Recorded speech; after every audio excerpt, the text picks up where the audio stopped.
I'd like to call this meeting of the Planning Commission to order. It is Thursday, April 11th, 2024, and I've asked Member Miller to give the opening prayer, after which you please rise and join us in the Pledge of Allegiance. Heavenly Father, this opportunity for those planning commission, bless them with clear minds, but fully represent the county, make wise decisions as well. So, listen to the feedback that we receive. So, bless us as we're traveling safety.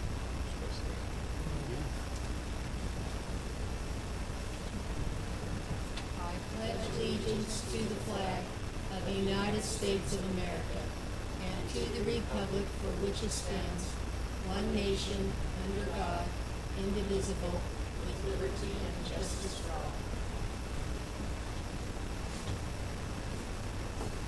Okay, the next item on the agenda is the approval of the agenda. Do I have a motion? A motion by Member Bass. A second. And a second by Member Little. All in favor? Aye. Any? Stand. Wasn't here last Oh, time. no, it's the agenda. Oh, sorry. I was thinking it was the minutes. Got the two mixed up. Aye. Okay, Sorry about that. voting unanimous.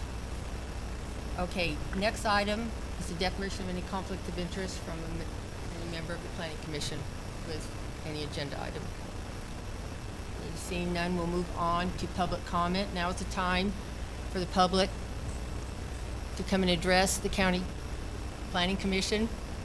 We do have a public hearing tonight for a code text amendment that we were doing. If you want to speak on that, kind of request that you reserve and come forward at the public hearing time. But if you have anything else you'd like to say, please step up to the lectern and state your name for the record.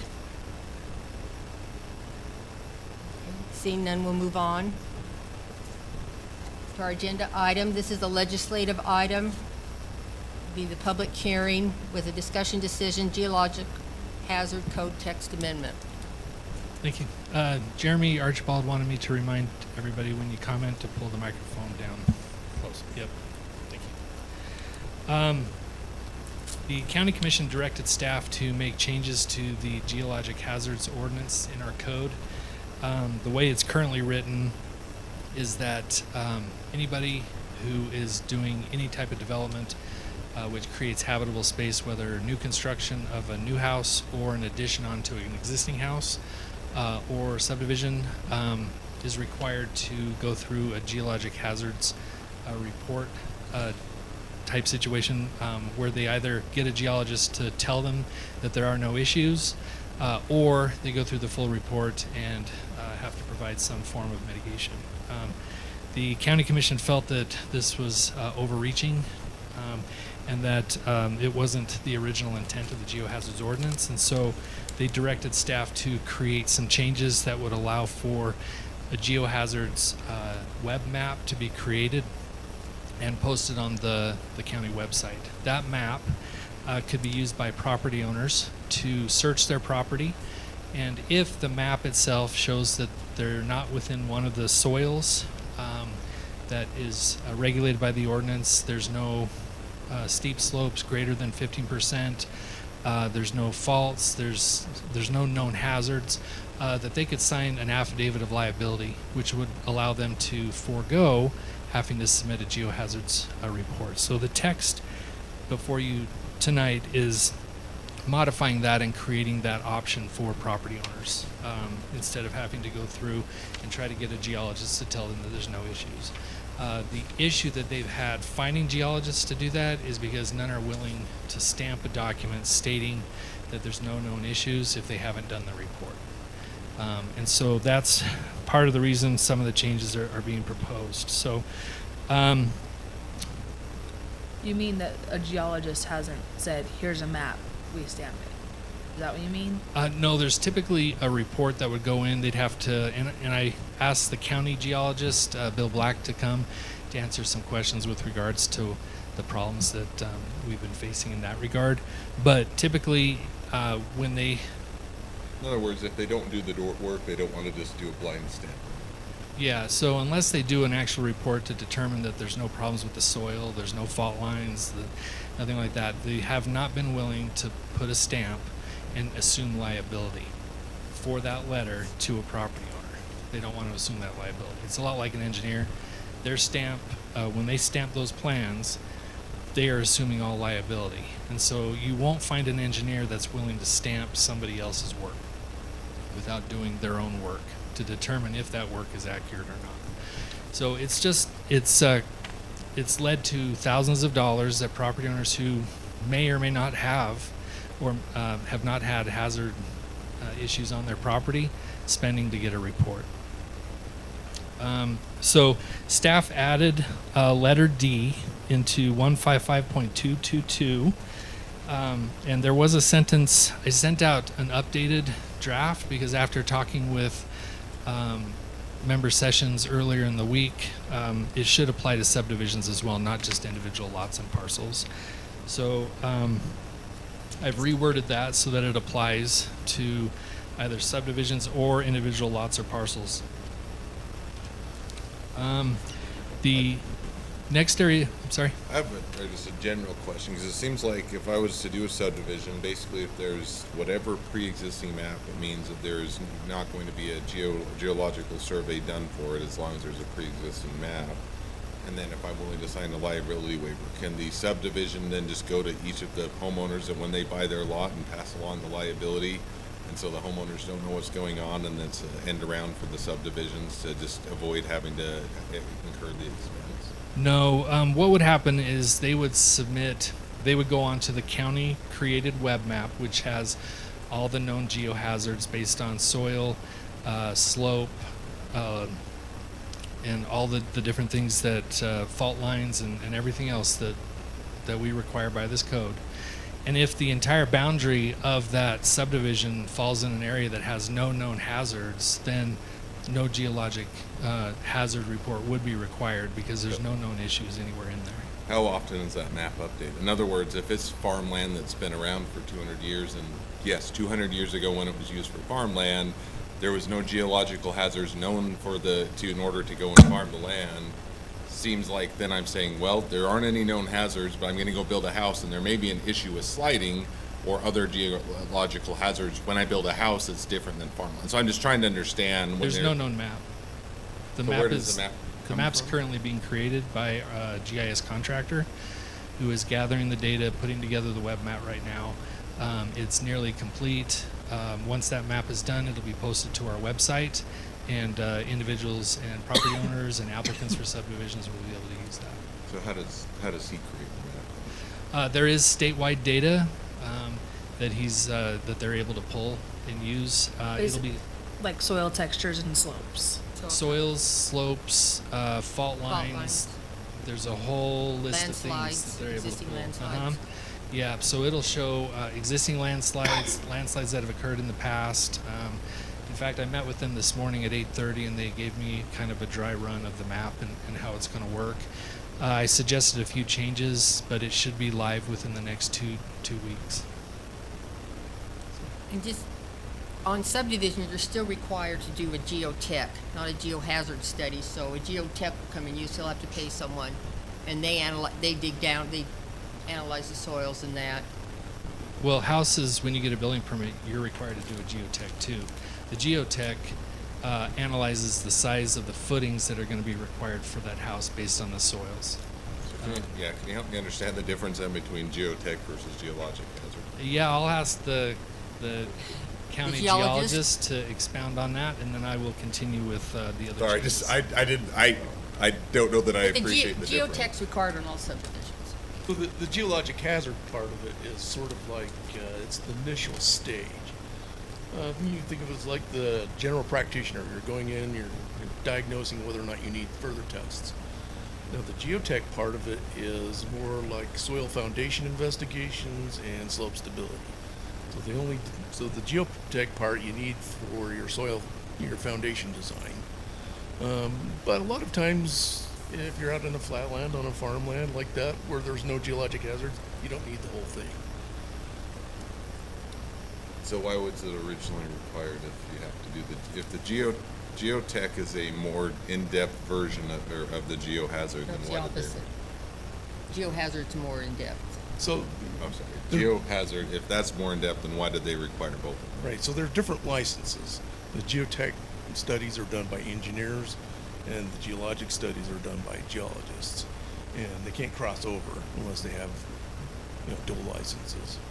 But, So they study are the same thing, or they're different? no, not quite, not quite. The geotech is an engineering level, it's a design level type of analysis, where they're not actually coming in and doing like geologic mapping or looking for hazards or anything like that. They're just doing soil testing to determine what kind of foundations you need. And water table, Right, water table, if you need a soil, you need a foundation drain, those kind of things. Now, when a geologic study, when you do one of those, then we're looking for hazards that could pose a risk to that property that might need some further mitigation, like slope stability or landslides or, there's faults in Morgan County, but nobody's built on one yet, so we haven't done any fault studies.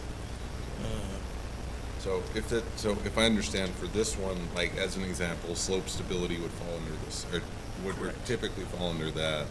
I guess where I'm struggling to understand is if we have a map, I wouldn't guess that when they create the state map, they're gonna go to every slope in Morgan County that has a potential for sliding that hasn't previously slid and do a test there, and so a lot of it's gonna be high-level hand waving, and then this is a way that basically they're not having to do that slope testing. Is that, or when would they eventually have to do that slope So testing? the code requires the slope testing whenever you have a slope steeper than 15% on your property.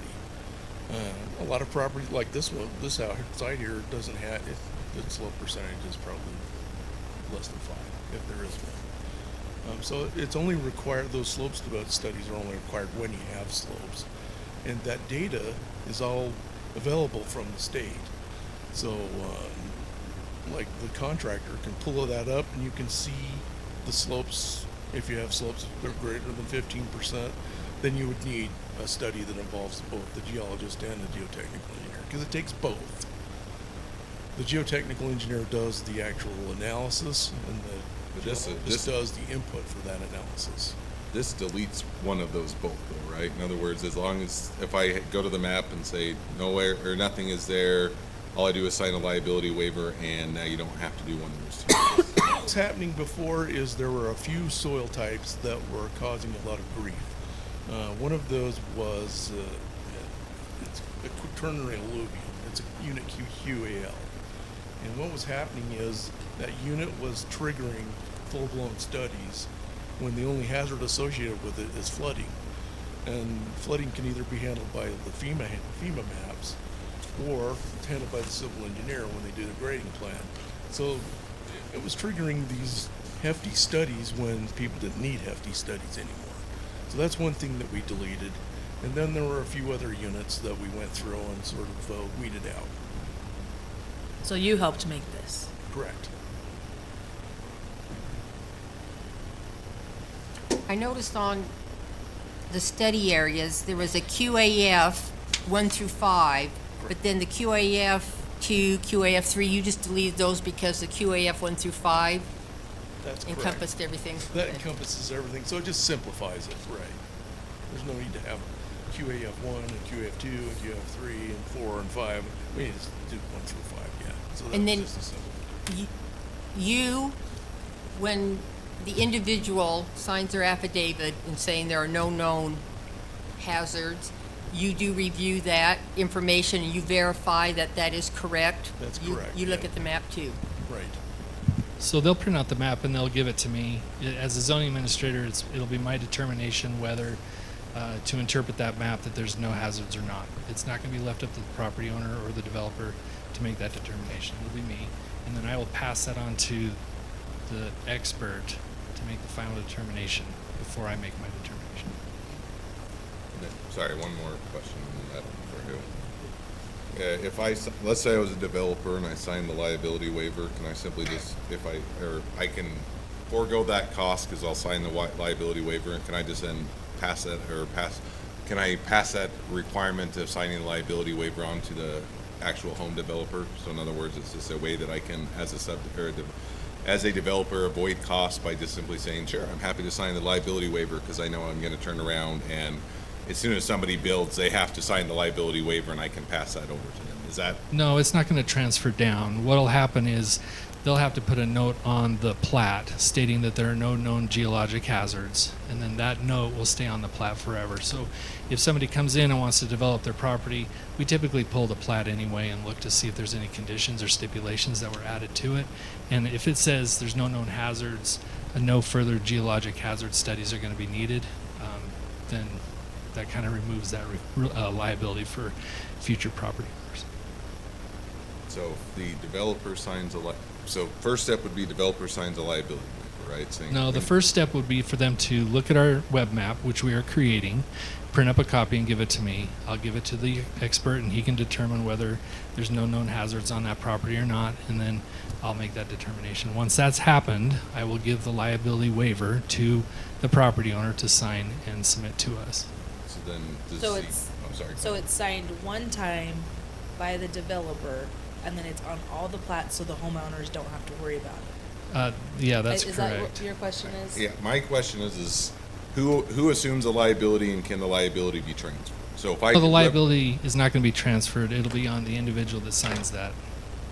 so if it's the liability. developer, they will, once they sign the liability waiver, no matter how or who buys a subsequent lot, it will always be on the developer to have that liability. The assumption, though, is that if they bring in a map that shows that there's no known hazards, because there's no slopes, there's no slides, there's no flooding, there's no soils that have known problems, then there's no known issues. And so the assumption is that since there's no known issues going forward, we're not going to push a cost on property owners to bear going forward. Yeah. Well, my concern was two. One is if just because there's no known slides doesn't mean that there isn't a potential for a slide, right? Just means there. Yeah. I understand that that's the case, but that it would be if they went out and did this specific study. There's a greater likelihood they would identify that versus simply saying there's no known slides. Same thing with water issues. Yeah, I'm not sure how else to say it. I feel Well, like we're kind of going in circles. If you're the one giving the liability waiver, then if there's a problem, Then you have it to would pay go for back on the county. That's why I'm asking who would No, if I'm there's- not signing that liability waiver. So if they come in and they sign the liability waiver stating they understand that our map may not be complete and they sign the Willing to waiver, take that. then they're saying they're willing to take that liability. The county is trying to avoid all liability when it comes to slides, which is why the interpretation that we've had going forward is you either get a geologist to prove there's no issues, or if they won't do that, you need to do a full report. No. And the county commission feels that that's too much for property owners to bear in places where there are no known issues. So because of that, these are the changes that we're bringing forward to fix that issue. No, I fully understand. I'm just simply trying to understand. A liability waiver means if there was an issue later on, whoever signed the liability waiver has to bear that cost. That's true. So my only concern is if the developer could at some point transfer that liability onto each of the individuals that buy a lot from them, then all they've done is make each of the individual lot holders liable for any sliding, and they no longer is any protection for the landowners that actually buy a lot. So I understand if it's an individual lot, I'm going to do it myself. I'm taking liability, I'm acknowledging it. My bigger sensitivity is if there is any sort of a loophole or way that they can get around it, all I'm going to do as a developer say, sure, I'm happy to sign this because as soon as I sell the lot to somebody else, they have private ownership, I no longer maintain liability, and now the homeowner's stuck with all of that liability that they probably didn't understand or were passing the cost on to Correct. them. That would be between the developer of those lots and the people they're selling the lots to. The county's not going to step into that. But But that's As far my- as I'm concerned, the liability has been assumed by the developer. If they want to transfer that liability through the sale documents or a recorded deed, I personally don't care. But they can do that. Is that I understand? They could, if with the sales document, they could transfer that liability. Yeah, I don't see why they can't transfer the liability. I mean, Then but again, I really dislike this thing because all it does is allow all of the developers to pass along that liability or that cost to the individual landowners. they do anyway. No, because they do the Yes, they study, do. and if it's unsafe land, then they can't develop it. If they wait and they go through all the development, pass the liability on, then it's all the way down the line to the person buying the lot to assume that liability. It catches it There's much no later. issues, and they're not part of the soils that have caused problems in the past. So are you saying just because the developer is doing a subdivision, you want them to pay thousands of dollars that they technically may not have to because there's no known issues? Is that what I'm hearing? I would like the developer to do their best to make sure land is safe for people to buy and identify those issues earlier on, rather than simply signing a waiver that they're going So- to then transfer it over to the landowner. So that you want buys to it. hold a developer to a different standard than a property owner, because the developers are property owners too. Is that what I'm hearing you say? holding everybody the same standard, which is if you're going to No. go and develop a lot and sell it to somebody, you should best your ability that that's a safe You're- lot for somebody to buy. You're building a lot right now. Did you do a geologic hazard study on your lot? Yes. Okay. Are you going to pass that liability on? I'm not selling my lot to anybody. Well, not now. I did the study, and so if I would, it's a moot question. I didn't sign a liability waiver that I'm going It's to true. say never did it. I did the study. I have it, or somebody signed off, said this is safe, and you can build on it. If what you're saying is if I was a landowner, I said I never did this study, I'm going to now pass this off to somebody else, and I'm not going to assume that liability. I'm passing on the cost to somebody else as opposed to me bearing it before I sell my lot. And that's my sensitivity with a developer that is buying a significant amount of lots, passing that cost along and that liability. Whereas right now, they've assumed that this is a way for them to shift that cost to somebody else. Great. You see, never So has. my understanding would be that if they did a study, it would come back clear anyway with a stamp of approval based on the map that a geologist is putting together, correct? That's correct. So whether we have them sign a liability waiver or the old way where it would have been cleared anyway, I After feel, spending $10,000 to $20,000. well, I get that, but it would have been cleared anyway. So we're just skipping the part where they spend their money because it would have got a stamp. That's correct. Okay. The county attorney. has And something to say. maybe to Member Miller's question, so this only applies in the areas where there are no known geological issues, from the way I read it. And so on the map that's going to be put together by a geologist that's hired by the county, this isn't something where you can waive liability where there are known hazards. Because I think that exactly what you're saying, we don't want a developer to say, well, I'll just waive it, then I don't have to pay this fee, then I'll sell the lots, and now it's on the end user. So I think that is where the balance is trying to be struck between being onerous to people in areas where there aren't geological issues, but then also not putting the liability back on the county for relying on a map that is more general and not specific to the area. Yeah, So- I mean, where I would say, as an example, you had Trappers Loop subdivision, they had sliding towards the end of that. My assumption, I haven't looked into it, is that there wasn't any known sliding issues, the grade was fairly small, there wouldn't have been any known They issues. didn't do, the geohazard ordinance wasn't in effect when that But subdivision. let's assume that it was for, now, because it is in effect currently, right? Well, then they would have had to do a geologic hazard study With because that, there were and so my question. soils in that area. Right, of the but soils. if they could waive that liability, then They couldn't because it has problematic soils. They can't ignore Yeah, the map. so- They can't wave and say, oh, I see it has Norwood Tuff, but I'm gonna wait, No, the only time number 4 kicks in is if that map shows that there's absolutely nothing on the property. And if there is a portion of the property that has hazards, then they can proceed and assume all the liability as long as no structures are going to be located in that area. So, I understand all that. My issue, or my example is a bit different. So you go back before that subdivision was built, right? So before Trappers Loop subdivision was built, if you're to go back to when they originally were getting ready to develop that, if you originally had the geological hazard study in place, they could have identified that there was a potential for a sliding issues in the back part of that lot. Yeah, because the soils that are in that area would have come up on the map.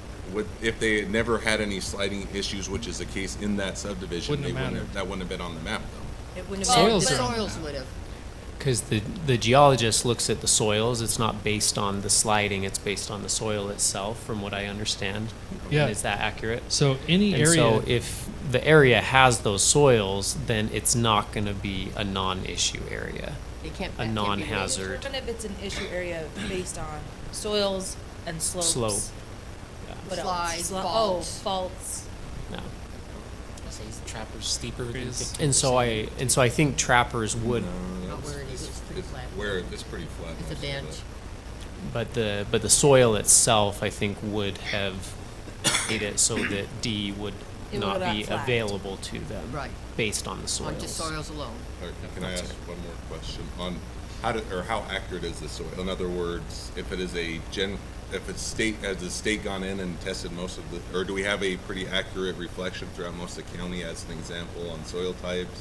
Or is it a estimation? I'll Let's turn ask that our over geologist. to Bill Yeah. to answer that. Mapping is actually done by the state. So, it's pretty accurate. Now, it can change, and when it does, then the code can adapt to that too. So if they how does change sorry, one go ahead. unit, if they change a unit, and it turns out, that unit is required by the code now, then the code would adapt to that automatically. Are you talking about these? Those What are are you the- considering a Alphabet soup. unit? Those are the geologic units that automatically trigger. So there's several. Okay. There's several triggering conditions. One is the geologic unit, which is your soil type. Slopes is another triggering condition. Existing hazards like landslides or faults, that's another triggering condition. So there's a layer of these kinds of things. So let me ask, so you say the state did it, so let's take 200-year-old farmland, right? So there's some of that in Morgan County. When is the last time the state did an updated, or look at the soil for those type of areas?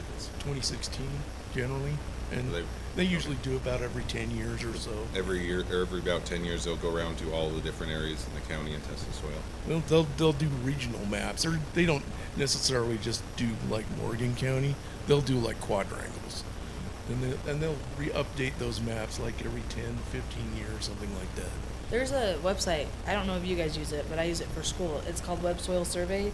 It will show NRCS. up Yep. The NRCS has a map. They went and Yeah. actually That's the, surveyed no, the it will show that's the the- soil conservation. Yep. the whole county, NRCS. and you can click on a part of the county. You could go to your home site, and it will tell you exactly what type of soil you have. Yep. So I'm so just they wondering how accurate it It is, in is. other words. If it's a lot of testing that's been done throughout all the county, then it's a pretty accurate map. Yeah. If it is, hey, we did it and I'm just making it 5 locations throughout the whole county, and then we're approximating from that. for only 5 areas. Look at yeah, your no, I- monitor. Then it's not a very accurate map. It is a map, and it does show it, but it's not very accurate. So that's what I was just trying to understand, is when the state actually How gets the reliable. data, how reliable is the data versus how much is it a guesstimation or approximation? Yeah, it's pretty reliable. And then also you're gonna have the geotech that's gonna come in, and when he pulls samples, he'll verify the soils. Right. And geotech is required in both And they'll, and subdivisions. the geotech studies At are required for preliminary. everything, for the building permit process. So if he finds something problematic, then that would trigger the geohazard. And a lot of geotechnical engineers will do that. They'll come in and do a study, and then they'll find a condition that they didn't expect. And then I think you need to get a geologist to help us out with this. And that happens a lot. What would, what would trigger a geoscope? Would everyone still have to do a geoscope meeting, or can they just look at the web map, sign it, and send it, or would you still need a meeting? I would just have the geoscoping meeting for those properties that would trigger the geohazards ordinance. So if they brought in a map that shows that there is no known issues on any of their property or whatnot, and it complies with This sort, the changes, that you would need the geoscope meeting? I wouldn't Okay. even make them go through the geoscoping meeting. The geoscoping meeting in my interpretation would trigger the moment there's an issue on the property. Right, makes sense. Okay, thank you. Any more questions, staff, geology? County Attorney? So the geologist feels good about these changes. They were, Because Bill- like we always say, we're not the professionals in this. Bill Black and I, along with Mark Miller, the county engineer, worked on the changes that should go into this, and I drafted it based on my discussion with both the geologist and the county engineer.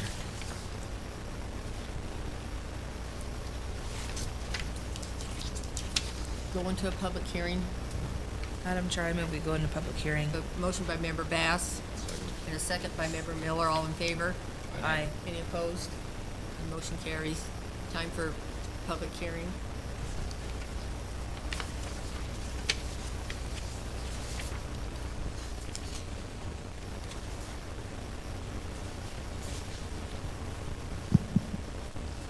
Tina Kelly, Mountain Green. I had some concerns about making any changes to this ordinance because I know why this ordinance was put in place. I was there when there was a landslide within a mile of my home, right across the way, and all of the issues that those homeowners then had to go through, and all the issues that the county then had to go through as I came on as a new council member.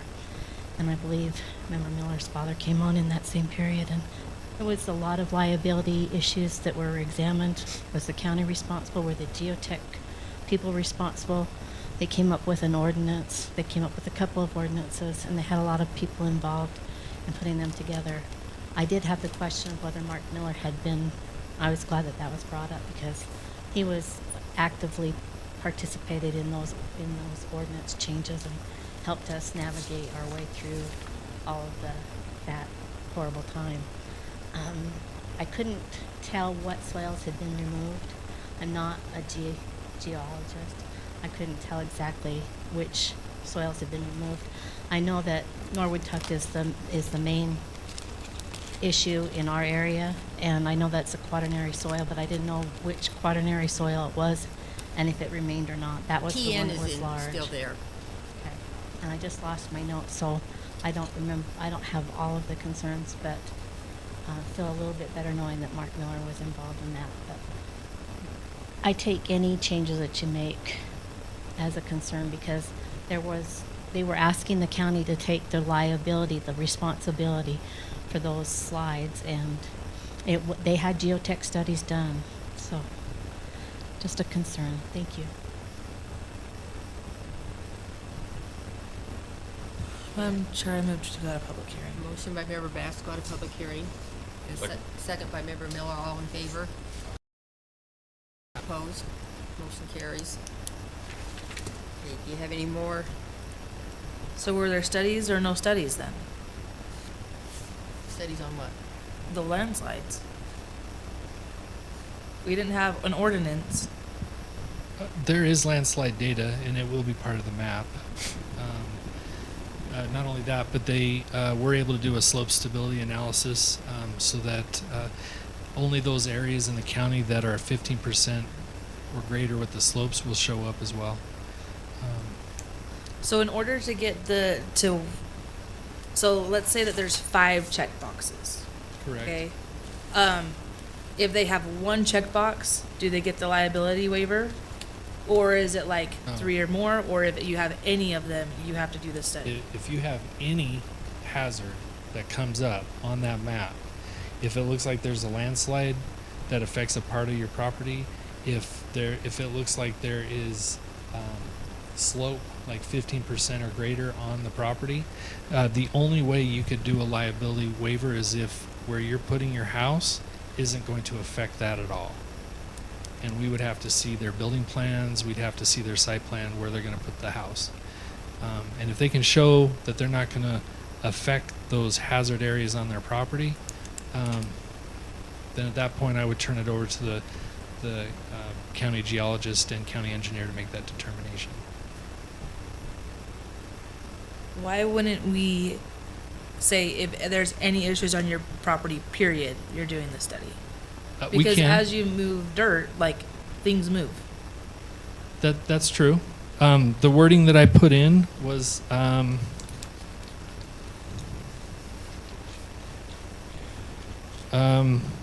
If the property is split with hazards on a portion of the lot or parcel or within the subdivision boundary, the hazard map may still be used if no structure shall be located within the hazard area and if that area will not be disturbed by construction or other infrastructure or structures.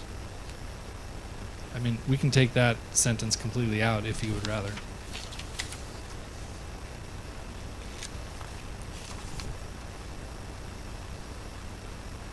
No, I think it's good that if you're going to disturb the soil in an area that has a potential, because of the soils, problematic soils, I don't think you want to be disturbing those, because that's problematic. I had a couple So that- questions if I might, too, Debbie, if you're done. Sure, go ahead. Josh, under the old rules, I mean, I remember when this was passed as well, I remember people coming in and stumbling over it. Was the liability at that point in time, how was that satisfied under the old rules? Under the existing code right now or prior to the... Prior to, I'm curious, when you have someone come in that had a piece of ground like we're talking about now, where they had to have these rules, Yeah, I don't know what they did. where was the liability at that point in time? Because they went through and paid for engineering, they paid for geologist studies on both sides, if I understood it correctly, both the county and the property owner had to pay for those. So I'm curious where the liability was at the end of that Yeah, negotiation. well, I wasn't here at that time. I know you weren't. I'm Debbie just might curious if you know. have an idea. Were you here at the time? So, prior to the enactment of these codes, there was plenty of properties where people would do studies, find a problem with them, and then sell it to someone else. So that's one thing the code protects against. But what I'm asking you, and you might not know, and I obviously don't know either, when this was all satisfied and I paid for my geotech and I paid for my geologist to do it, and the county paid for theirs, and then whatever powers the commission or whoever issued the permit, where was the liability at that point in time? Was it for the homeowner or was it the county? Yeah, I think it generally it's with the Because it was with the county only originally. with the homeowner, but So we're right back to but square one. sometimes what happens is the homeowner, they'll find a way to drag the county or someone else into it. And that happened a lot in Layton City when they had those landslides along Sunset Drive. Right. Those all had studies as well. And so what would happen is the lawyers would get involved and say, okay, part of the problem was the geotech study. We're going to assign a percentage to that. Part of the problem maybe was the landowner. Maybe they had sprinkler lines that were leaking or whatever. Okay. And part of the problem is the city because they approved it. And so then the codes changed to make it so that the regulatory agency isn't the one that's liable for it. It should be the people who are doing the study or the homeowner. So I guess that's my question. I don't see a problem with this. It's on pretty much flat ground anyway. I don't see it being a problem. But I do have a curiosity as to where the liability is at the end of this. Well, before, it, Because the geologist would be liable, he put his stamp on there. Correct. If he did things wrong, but then the homeowner, like you said, could be liable if he didn't follow the plans that the geologist says you have to Correct. do. So then my next question is the county attorney here, when they sign that liability waiver, is that responsibility then on the onus is on that owner, right? We don't have any responsibility at that point in time. That's the idea behind it. It's kind of like any liability waiver that you sign, and it says you could die from, riding this mechanical bull, for example. Well, it's pretty unlikely, but it could happen, and so I think that's the idea behind it is finding that balance of requiring something that doesn't make a lot of practical sense, but still protecting the county from liability if they choose to move forward without doing the full. Now I'm going to confuse geotechnical and geological, but I think it's geological study, right? Right. Because they have to do geotech either way. So it's just one more added layer of saying, if you move in this direction, you're assuming the liability. Because Well, our that's- code requires it unless you sign a waiver. That's great, and that's what I'm after. If someone wants to build somewhere and they want to assume liability, then I assume they assume liability. I don't want them coming back to the county and saying, well, we think that you should be able to call on the taxpayers to help pay for this. I don't, that's what I'm asking you. And there may be someone that is in a no hazard area that chooses to still do a geological study. This doesn't I'm asking prohibit that. if This they're- just gives them an option. So who's responsible when they go through that process again, then? That's what I'm asking. And then I think it would go back to the geologist or fall on the property owner if they do something against the geologist's recommendation. But once again, I wasn't here when all of that happened, and I don't know the history of the codes, but just my understanding of what's been shared tonight is there was some change in statute based upon trying to determine who is liable, and it was shifted from the county, the political subdivision, to the geologist and owner, right? Well, so it almost sounds like if they sign the liability waiver, then the county is not liable. But if they do a geohazard study, that the county could be liable. Because that's No. how it was before. No, because they changed the statute, is what was described. So potentially there was that question in the past when it happened, but because that question arose, they changed the statute to say if Oh, the county. the county only state- signed off on it because the geo people had signed off. So then That's right. they're liable, or the homeowner. So now the county only checks the box if they have the study done, and they say, well, you've done the study. So now if there's an issue, That's the on you too. geologists put their name on that to say it's okay. But then the geologist might say, well, this is the study, and we told you not to dig there, and you dug there, so it's on you. But that becomes a fight between the geologist and the homeowner, Okay, then I would not almost with the say county. that in a subdivision scenario, that the homeowners should have to sign a liability so that they are aware. Because does the What will happen is the developer will say, I'm not aware of any issues. I'm not going to go look for any issues. I'll just simply push this off. Homeowner comes in, buys a lot.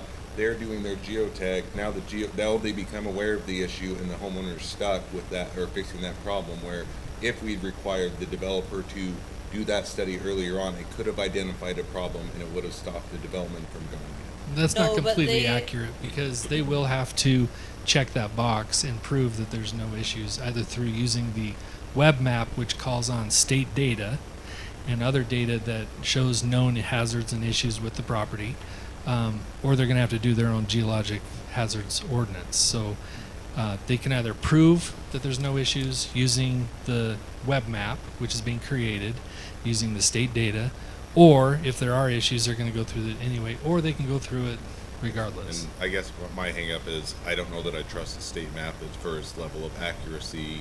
And this is a way for, if it's not entirely accurate, the developer could come on and push that liability and that cost to the point in time where somebody goes to build.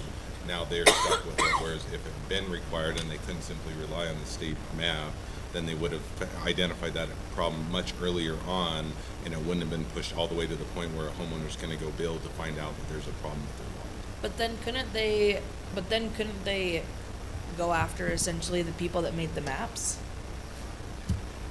No, they would go after the individual that signed the liability, the waiver of liability, or the assumption Unless of they liability. put in the sale clause, when you buy this property, you assume all liability. Right. Then they can't go after them, and it's only the homeowner that's ever stuck because they signed that Well, then liability. don't buy the Probably not property. understanding why they're signing the liability waiver out of a stack of paper this big.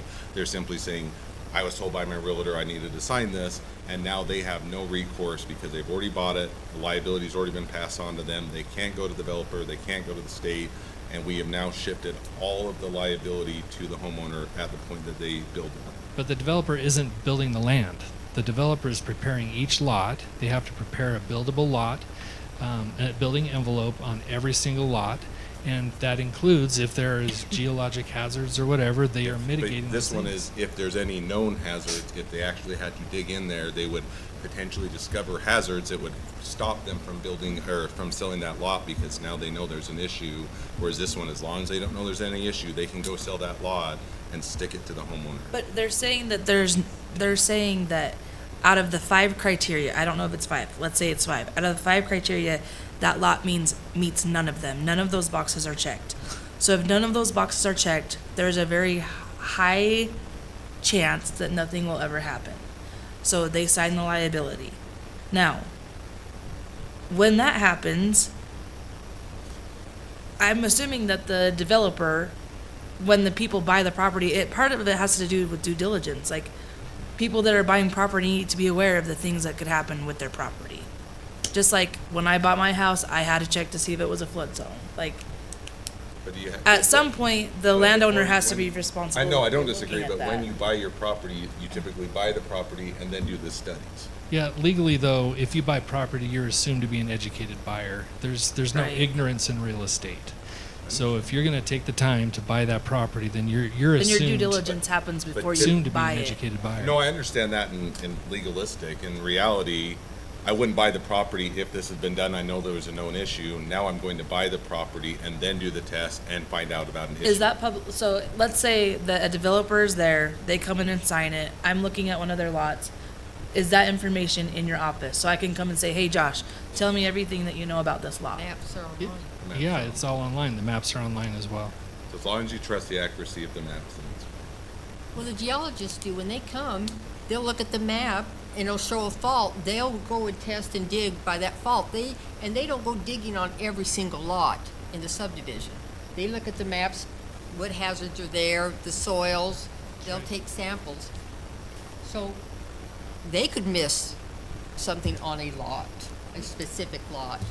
No, That's then I get that. 20,000 This square one- feet. This one is just, there's a reduction in risk of them missing something if you do it on that But specific. they're relying on the maps as being accurate. But don't they also go in and or dig or test otherwise rather than just rely on the maps? Or they not do anything? If they're comfortable with what the maps show, do they not do anything more? Do they not do a geohazard? I think they verify the soil. They'll dig down and So they verify the accuracy. So this one basically would remove them having to go and verify the accuracy. But the geotech would also verify the accuracy of the soils too, when he does his study. Well, the map is what verifies the accuracy, right? So the people that are creating the map, they're verifying what's on the map, right? The GIS consultants are pulling the data from the state. They're using county parcel data and address points so people can look up their properties. But most of the data is pulled directly from the state. Which is the same data that the The geologists use, yeah. But the geologists will usually come and And I know, when we did the subdivision, we had a geotech come. I looked at the soil conservation map. I knew what soils and depth and water table. When he did his report, it was exactly what the soil conservation had. And I think that's where he got his information, to be honest. Because he said, this is what I think I'm going to find. Before he even came, he said, I think I'm going to find this, this, this, this. He came, and guess what? He found this, this, this, this. And you paid him. But he didn't dig Yeah. and trench every single No, lot in no, your he just took some subdivision. no, he just, we dug a couple holes and he tested the soils. No, I guess my hang up is just whether or not. You just wanted to make sure the whether the homeowner's map- protected. I want to make sure the homeowner's protected, and this feels like I it's removing an extra check or balance that and now or potentially shifts additional liability on the homeowner. But if the homeowner, how much does the study cost? Studies, the quotes that I've gotten from some individuals that have come in are anywhere between 10 and 20,000. Okay, so then the homeowner, if they still want to, they have the option to still do the test if they're unsure about it. And I think part of the due diligence is making sure, like, hey, I have a lot that's 8% slope. I should be aware of something like this, right? Not just going in and buying a lot blind. Well, they may If not I get want where to you're coming sign- from. If they're aware that they should do that ahead of Right. time, right? Which is. But if you're an adult buying land for $550,000, you ought to know what the heck's going on. But if you're buying it in a subdivision, you're going to trust that the subdivision's probably already been set up. There'll be correctly note on the before I plat. buy the- Right, there, so when they buy their lot, there will be a note that says this, Yep, I This would is have them good. add a note on the plat. and then if they say, oh, well, I don't know if I trust that, they can still do their own study. No, Or not by I get the that they law. can. I'm just saying, in Right. reality, will they be astute enough to understand that they should be doing that before buying the lot? If they are not, then they have more money than sense. Or they're inexperienced with buying property and it's the first time home builder that doesn't know what they're doing and they're relying on someone else to give them guidance. But again, legally, the court is not going to take that into account. I know, that's because why they that's considered why I it. don't want to push the liability onto them, because the court won't consider any of that. If you are a first-time home builder that doesn't know what you're doing, you go in, buy a property in a subdivision, a lot of first-time home builders are going to assume that this is a good or a safe place to build, otherwise they wouldn't be selling the property. And just because there's a note in the folder, unless their realtor or someone that is more experienced is going to flag that for them as wanting to do this before they buy the lot, they're unlikely to do it themselves because they're not going to know about it. And so I'm still saying a lot of people, whether or not they should know, probably won't identify that ahead of time, and nobody will know. That's just, I And I- understand everybody has their opinions, that's where my issue would be. And I think the same argument works toward the PID, right? The PID is a new thing within the county, and so a lot of people, no matter how many disclosures there are, they may not understand the nature or the impact that a PID or not a waiver of the geological. So I understand what you're saying. And I don't know if this is a good analogy or not, but it crossed my mind, so I thought I'd throw it out. If we think about medical devices, for example, and you have a catheter and it goes through all these tests, and maybe that's akin to this state map, and they've gone through testing, they update it every 10 years. There may be a 1 or 2% chance of issue with that catheter, and it could cause a lot of damage, right?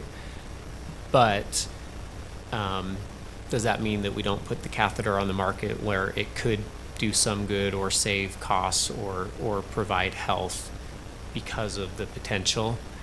And I don't know if that's a good analogy, but I think here we have a map.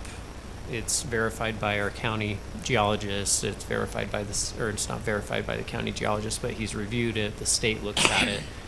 There may be some issues here and there, but once again, the option only is available if none of those hazardous things are part, and maybe there's one there that we're unaware of.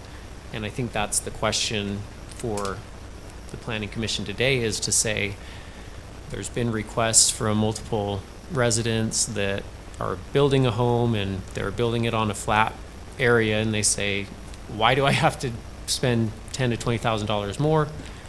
The commission directed staff to prepare an ordinance that would try to address that concern. And today you have to look at it and say, is it worth the benefit for the potential harm?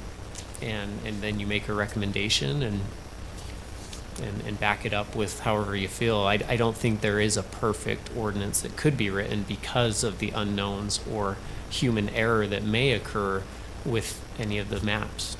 I get then my question is, who is in the best position to identify or to reduce that risk as much as possible within reason? And if it's pushing it onto the homeowner and they're in the best position, then I'm probably for this. If it is someone that should have caught that ahead of time and is in a better position to identify that, then I'd rather leave it at that point so that they are doing their due diligence and identifying the problem earlier on because they're in a better position to identify it. So I guess Right. that's where my uncomfortableness lies, is it feels like it's pushing it from someone that probably is in a better position to identify. If there are risks, they are better in position to identify those to someone that's Understandable. not going to understand. And even if I understand legally they are still liable, they're not going to understand that they even need to do that. We've just pushed it from someone that knows what they're doing to someone that has no idea what they're doing. Okay, I have a thought, and I don't know if we can do this, but kind of to ease your concerns is, I know that somewhere it was talking about the subdivisions. Why don't we say, if you are doing, don't get mad at me. Why don't we say, if you are developing a subdivision, then you do have to, because you would be passing that liability onto the homeowner, versus if you are just building on your very own lot, you're not a subdivision, then it's you that, I don't know if that's even an option, but Determination, sure. I don't know if we can do that. I'd be a lot more comfortable with it. I think you still have the issue of, if you build it your own, you live there for 2 years, now you're selling it, and you run into the same issue, right? Maybe it's a smaller scale because it's just one lot instead of 10 lot subdivision or whatever it may be. But I think, But if you could address it by saying a subdivision of less than 5 lots, or whatever that number, I'm just making 5 up. You could say, if there's a subdivided into more than 5 lots, then this is required anyway. And then for that situation where it is, I'm just doing it for a couple of, or family members, or I'm doing it for a small subdivision, then you can forego that cost. But what you're but I think what I'm is saying that- is the principle, is to treat everyone the same regardless of whether they're family or not.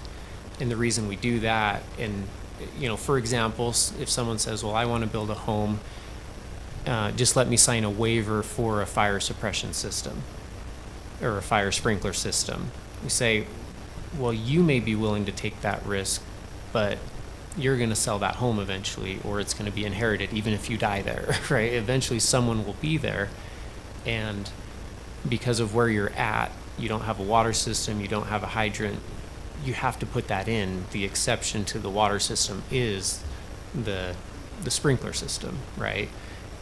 And so I don't know that we can really know what the future is and say, well, we're going to treat someone who's building it for themselves differently than someone who's building it for someone Other than else, because it's No. going to be someone else's eventually. And I agree with that analogy, with the exception of the reason why, as an example, the fire suppression system is because someone that has greater knowledge and says this will reduce a fire from happening, we're going to require it. Even if the homeowner thinks they know better, they don't. And so we're going to require it. Now we're just saying, no, the homeowner knows less, but we're going to make them make this determination anyway. So we've just, again, moved it from someone that should know better to someone that doesn't know. But then my counterpoint to that would be then just don't then recommend denial, because Unless right, I don't know that you can balance it by saying, yeah, I'm okay with these but not subdivisions. If you're uncomfortable with it, you're uncomfortable with it regardless if it's one person or multiple people, because they're always going to be putting liability on someone who knows less. And the county geologist is going to review and basically sign off on it. He's going to sign off, but there isn't any liability associated with that sign. No, but he's willing to look at the information and say, with the expertise he has and his knowledge, I'm okay with this. That's correct information, yes, that the affidavit is accurate. There are no known geological hazards on this parcel. I get that. So,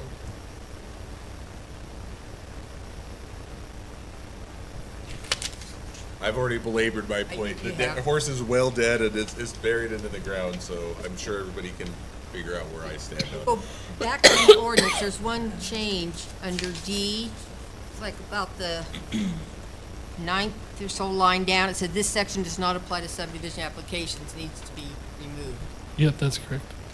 That, I have that marked. you had one taken out, Yeah, I removed it from the other the subsection. other set, yeah. And then do we need to have here that a plat note will be required or not, or is that? Yeah, I would add that in, and I will make it specific to this. That way, anyone who takes my job in the future will be required to do that. Fourth line from the bottom, just add a R to subdivision boundary, fourth word in. I was Oh. actually gonna see about taking that whole thing out. Like, if there's any hazards on your property at all, you test. Period. You do. No, this is saying, There is a sentence at the very end that says, It says if it you're does not not going to apply- disturb the area of Oh. the hazard, That's if it in split zone. or split, yeah, if your Yeah. property's split by a hazard, like if half your property doesn't have any and half your property does, if you're only going to develop on the part that doesn't have any hazards, then I've put in here that they can sign a waiver of liability or an assumption of liability, which would mean that as long as they don't disturb the hazard area and the house or the structure isn't going to go in there, then it shouldn't matter. But if you want to take it out, it doesn't I would matter. personally, I would rather take that one out. If there's any hazards on your property, do a study. Let's say your property's 10 acres, and in the back corner on a half acre, you have a slope over 15%. It just starts to go up. You're gonna require them to do the study, even though your house is. What if they put a near- barn back there? What? What if they mess with the barn back there? Well, the current geohazards ordinance doesn't apply to accessory structures anyway. Just houses. Just houses, just habitable space. So EFAS, if, accessory dwelling. You would, where people are gonna live. yeah, so anything that has habitable space in it is required to look, will be required to look at the map. But currently, they're required to either provide a geohazards ordinance report or get a geologist to say, hey, you have no issues. But the problem is, no geologist is willing to say that. How close can they get? So if we say if your property is split, how close is the envelope?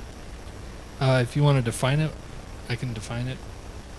Or, Because like, what if I'm building 5 feet away from my hazard, but I'm not It can't be by my disturbed. hazard? It can't be disturbed. well, if you're building 5 feet away from a hazard, then you're going to disturb it. I know, but what's the limit? I'm not the one to tell you. I don't know. But I'm saying, where's, feet away, what's where the, you don't the disturb it. footage from, that could disturb? Well, if I got a web map sample from a property owner and their property had a hazard on a portion of the property and they were going to build on another portion of the property, then I would ask the county geologist, how far do you think they should stay away from that? Based on the hazard? Mhm. Okay. Okay. And disturbed is, you have an extra R in there. On D, the last sentence, you have. Yep, you're right. I wouldn't have noticed it, but we were talking about it.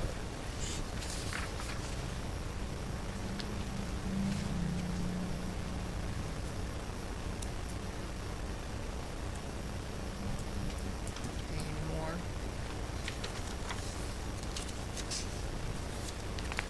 Boundary.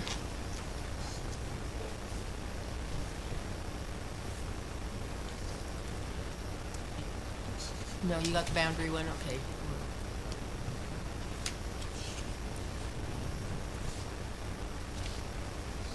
I guess I could do have one question about the soils. Which one was removed and why? We actually removed 7 soils. Okay. The first one that was deleted was QAY.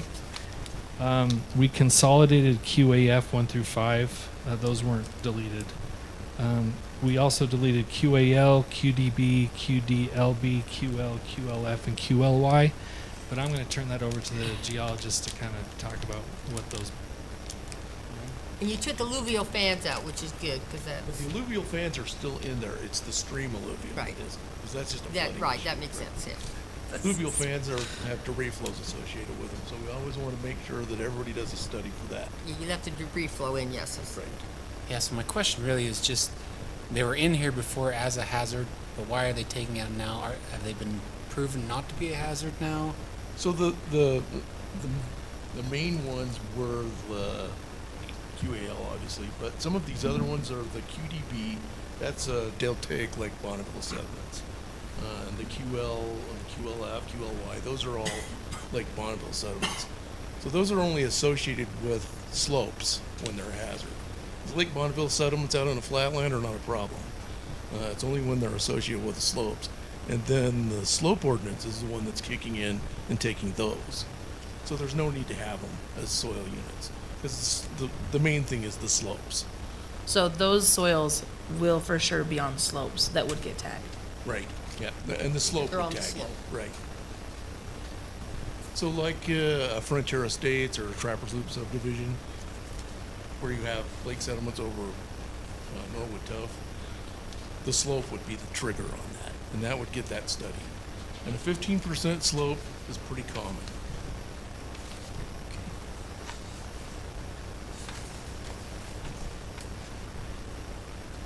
Yeah, that's really all the question I had about that. I was curious about the buffering, if there's a setback, but Yeah, that's something I would look at on a case-by-case basis as he passes these on to me. Like if half their property's on a landslide and they want to build off of it, then I need to look at that landslide first, so. It's something you can't make a determination right off the bat. Do you see it? Right. okay, I'm good there.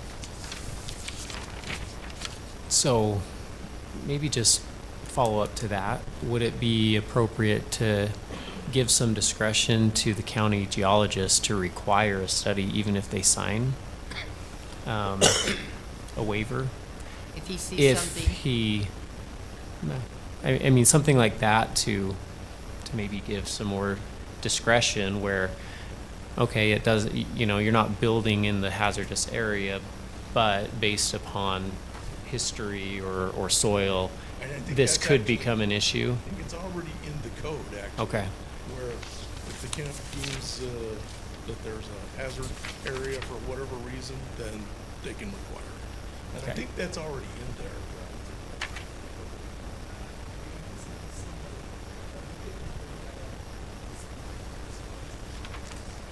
Just specific to this, because someone, you know, a resident developer, they may look at this and say, well, I signed the liability waiver, so that overrides. You could reiterate it here just to make sure that they understand that, you know, the county has the final say if there is a perceived or a potential issue that generates to a high enough level that maybe assuages the concern that, you know, well, the developer signed it, now they've sold it, but there's this hazard that may impact the end user. Right. And the other thing we want to catch is, like a landslide that happens that isn't mapped. So, then there's a section in the code that catches that too. So if we have a landslide that happens on a property, but it's not mapped anywhere else, then we're gonna make sure that gets added in. Now, I know I play the opposite side, which is, I'm playing the side which I don't really want to defend, but I'll ask you, if you put that in the code, does that open the county up to liability? So in other words, now there's a discretionary, before it's just simply state map is what it is, as long as it's good with this. If we put in the code now, it's still at, or if the county sees something that may be questionable and they don't, and they should have done it, but they didn't, now does that open the county up to liability? No, because, well, I think in the past, maybe, because we were requiring it, but with the updated statutes, and you can correct me if I'm wrong, because I'm still new to this too, but from what I understood from earlier, because the statutes were updated after, we're requiring the landowner or developer to hire a geologist that has to sign off on it. And so once again, now the geologist is going to do the study, and they're the ones that are going to say safe or not. And now, if there is an issue in the future, the disputes between the geologist and the landowner that hired the No, I get- geologist. Where I was gonna say is if the county decided there wasn't any reason to explore it, or that they didn't, you looked at it and said, no, I think it's fine, there should have been something that he should have looked at and said, no, it's not fine, we need further, even though it's on the map, in that case, is it open the county up to liability? I'm not saying yes or no, that's what I was Yeah, saying. not any more than it is in its current form, because I think that is arguably how someone could attack the current. We're just saying specifically on this, that even if you sign the liability and you're adamant you don't want to do the geological study, if our geologist says, actually, this is a problem area, even with the liability, you still have to do it after I look at it, then I think that it shows the good faith of, we're stepping in to produce more safety, and we did everything that we could, because not only did we say, yeah, you have to do a study was done, and And if I were to argue, if we wanted to make the county even less potentially being liable, you could, if you put that in, it puts it back to where we're at now, where so you could strengthen the county's Yeah. ability to not be liable if you were to remove that. And I'm not saying we should, we were simply asking. yeah. Yeah, I think it's an interesting concept, but I still think that any discretion that's used to be able to require more studies puts the county in a better position liability-wise. I would agree. And I see this a lot of times where people they don't want to do a study. I don't want to spend $10,000. And it's pointed out to them, well, you have this problem. And, well, I don't want to spend that money. But you're building $1 million house and you don't want to spend $10,000 to make sure it's safe. And then when you point it out to somebody like that, okay, maybe I should do it. It's because they already bought the land and they want to build on it rather than having a worthless piece of land. Now, I've seen that happen too, where sometimes somebody will buy a piece of property and then, I didn't realize I had to do this. And that happened a lot under the old code. So this is a recommendation? The motion will be for recommendation.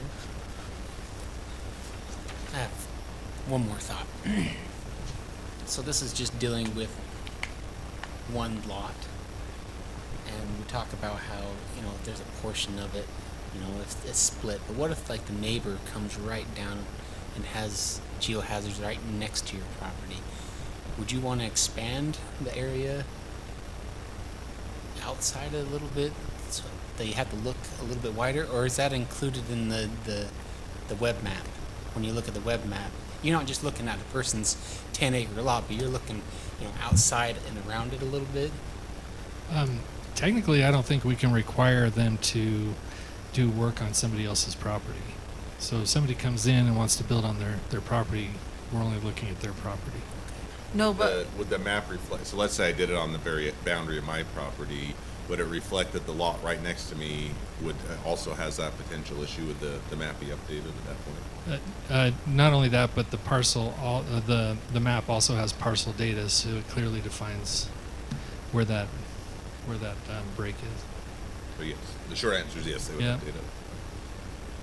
You couldn't disturb your neighbor's property anyways, you'd have. well, no, but what if there's what if there's a hazard not on your property, but 20 feet away from your line? You can't disturb it. I know The that, but what if what you do neighbor in your knows about property it. would cause a problem? It would be on the map. We can't require them to do that work Yeah. now anyway, because any application that comes into my office, you have to get an owner affidavit. We won't process any application unless we have that owner affidavit. They own that parcel. So we're not authorizing or allowing anybody to do any work on anybody else's property. I'm not saying No, I put think it the on other question- people's If property. I became aware of a hazard on my property, 20 feet from my neighbor's property, will the map be updated so that the neighbor knows that they're 20 feet away, there's a hazard that they should be aware of, even though it's I guess not on? I guess I'm I'll not just ask. understanding the issue here. If a property owner comes in to build on their property, we're looking at their property only. The hazard map is for the entire county, but I'm only going to look at their property. That's all I do now anyway. When the geologists come in, they do their geohazards, geoscoping report. We're only looking at their property. That's it. But I guess with that too, I mean, we can't build right next to there are setbacks anyways. There's setbacks and Gotta stay off the property. lot coverage requirements, building height. I mean, all those things are regulated.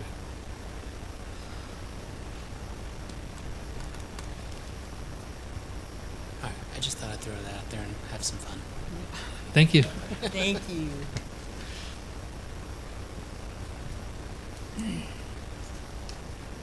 What we've talked about, if it's going to be a positive recommendation, that a plat note would need to be added. Referencing the affidavit. And that the county geologist may require a study to be done.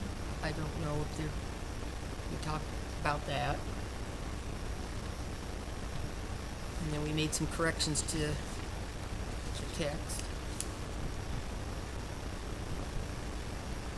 I don't know the exact wording about what you were thinking with the county geologist may require. What would trigger that?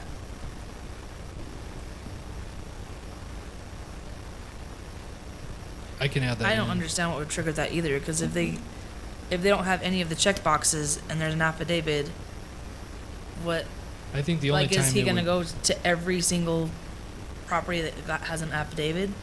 No, I think it would only trigger when I hand him a map that has some hazards on one portion, but it's not the portion that they're going to be constructing on. On the And I split? can clarify on the that in the split one, text. okay. Yeah. That's in that split section.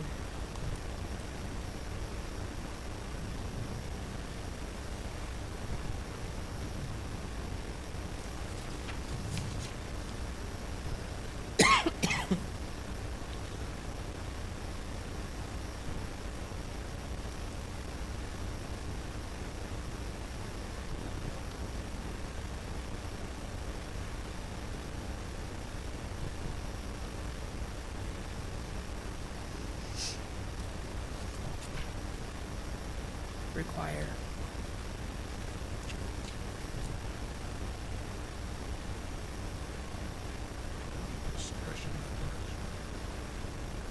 discretion. Yeah, discretion.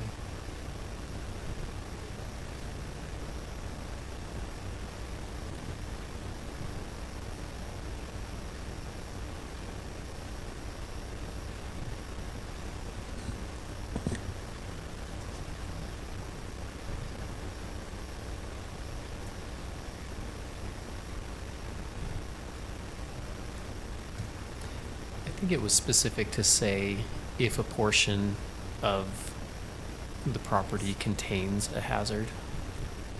Because it's specific to the split. Yep. Yeah.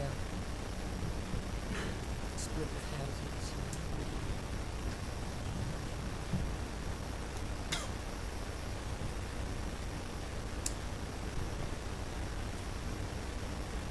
Number what?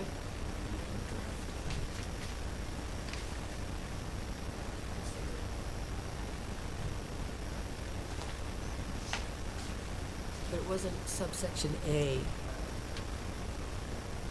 D or D. E? Under 222 or 224? Both. 222 and 224. And then the corrections we made, well, that you've already made those. Yeah. The typos.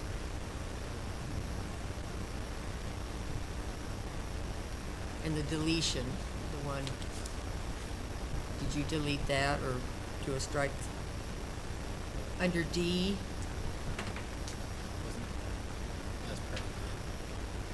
the subdivision does not apply. The fifth line up from the bottom Yeah, says this section does not apply.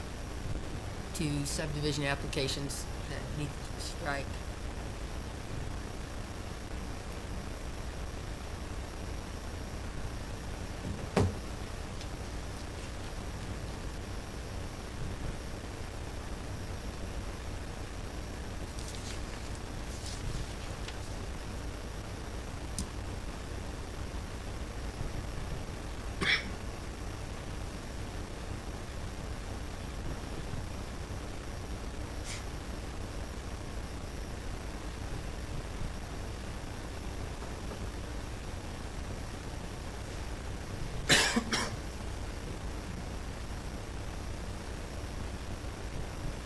So those are the additions and corrections. If you're going to do a positive, if you're going to do a negative, that they're not necessary. Why don't you look at me for that one? No, I'm just saying. On D, it says the hazard map may still be used if no structure. Is structure automatically assuming it's a house, or is that like the outbuildings that we're talking about? Yeah, Does it's it need to be more specific about? no, it's defined in on 155222 in A and B. So A defines when it applies, and B says that detached accessory dwellings which are not designed for human occupancy are not required to comply with this section, with the provisions of the subchapter. So that's already defined.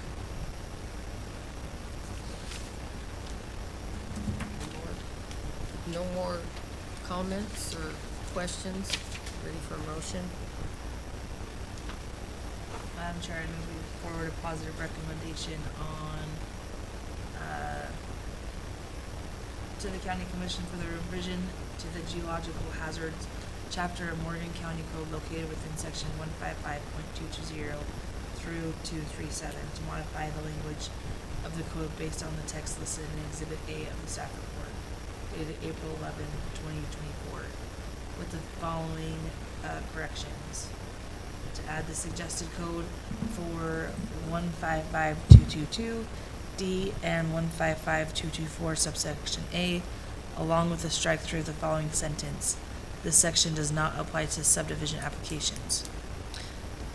Finding number 2, or correction number 2, is to add code language that references a requirement for a note on the plat forever stating that the site is free of any geological hazards. And number 3, that the county geologist has discretion to require a geohazard study if a portion of the property contains a hazard. Okay. I would also like to say that number 2 should say plat forever, stating that the site is free of known geological hazards, because you can't guarantee that it. Yeah. Comma, based on the, what's that thing they're signing? Yeah.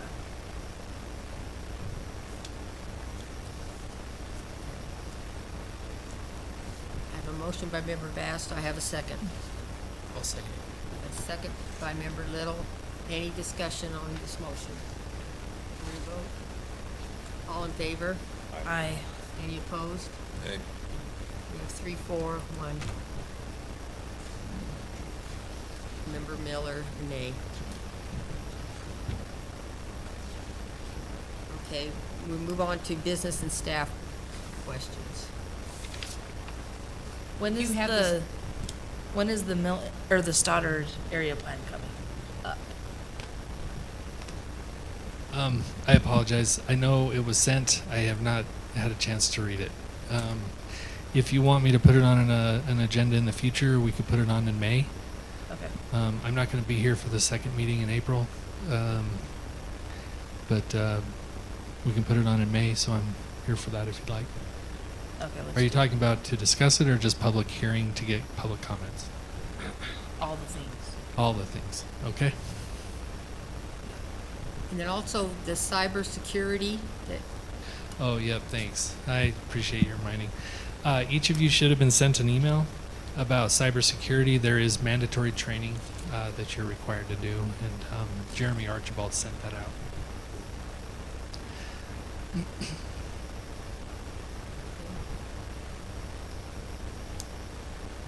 any other questions? Am I still up? Are you still want me to come to these meetings? Yes, please. So I need to do that training.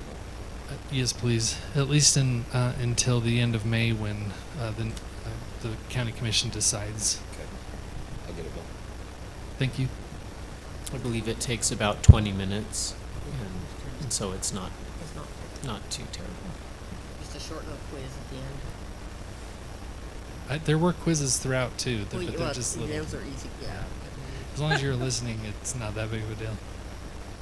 I expect 100% from everyone.